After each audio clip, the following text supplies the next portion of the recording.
Madame la Présidente, Monsieur le Ministre, mes chers collègues, Monsieur le Président de la Commission des lois, Madame la rapporteure, mes chers collègues, près de 50 ans après l'adoption de la loi Veil, nous sommes ici réunis pour écrire un nouveau chapitre dans l'histoire du droit des femmes. Je ne reviendrai pas sur les arguments techniques et juridiques autour de la constitutionnalisation de l'IVG. Madame la rapporteure et Monsieur le Ministre, surtout, l'ont fait bien mieux que moi.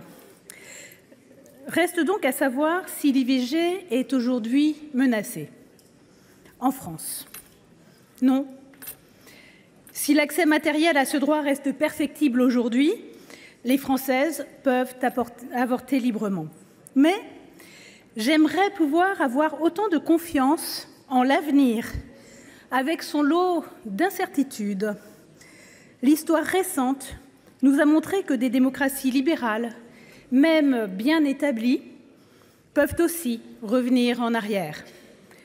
Nous courons, nous aussi, le même risque, car si le pire n'est jamais certain, le meilleur ne l'est pas non plus. En effet, des réseaux militants, bien organisés et de mieux en mieux financés, s'activent pour remettre en cause ce droit, avec des méthodes de plus en plus pernicieuses.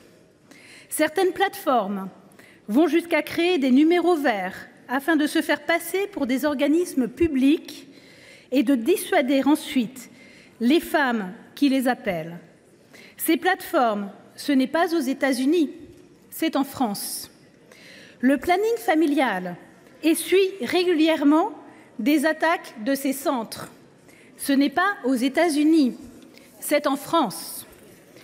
La récente affaire CNews, qui assimile l'IVG à la première cause de mortalité dans le monde, aux côtés du tabac et du cancer, ce n'est pas aux États-Unis, c'est en France.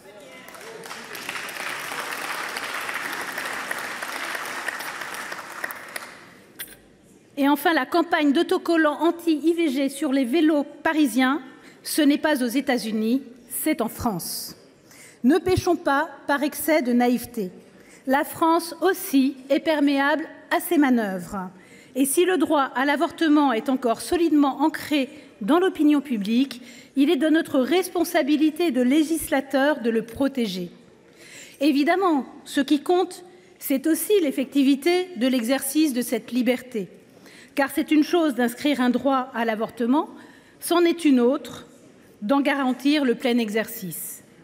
C'est le cas dans de nombreux pays qui officiellement autorisent l'avortement, mais en restreignent tellement l'accès qu'il est en réalité impossible d'y recourir.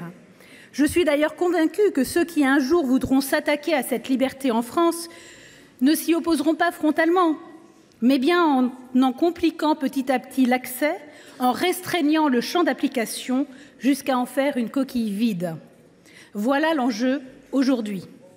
Faire en sorte qu'il ne soit pas possible de modifier la loi afin d'interdire le recours à l'interruption volontaire de grossesse ou d'en restreindre les conditions d'exercice au point qu'elle se verrait privée de toute portée. Et ne l'oublions pas, partout où l'IVG est interdit, la contraception l'est aussi. Car, ne nous y trompons pas, derrière le militantisme anti-IVG, l'idée n'est pas de nous éviter un acte chirurgical, mais de contrôler nos corps de femmes.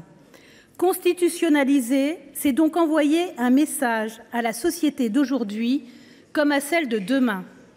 C'est donc la reconnaissance solennelle par la République que la liberté de recourir à l'interruption volontaire de grossesse, c'est-à-dire la liberté de disposer de son corps pour une femme, n'est pas un simple droit social ou sociétal, mais bien une liberté fondamentale qui mérite d'être garantie, au cœur même de son texte le plus sacré.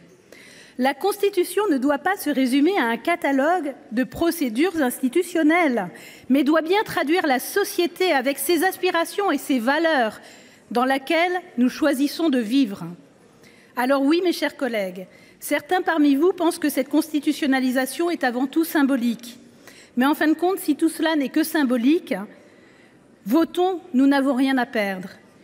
Mais si, comme moi, vous pensez que ça protège un peu plus les femmes, Alors votons, nous avons tout à gagner. Merci, Madame.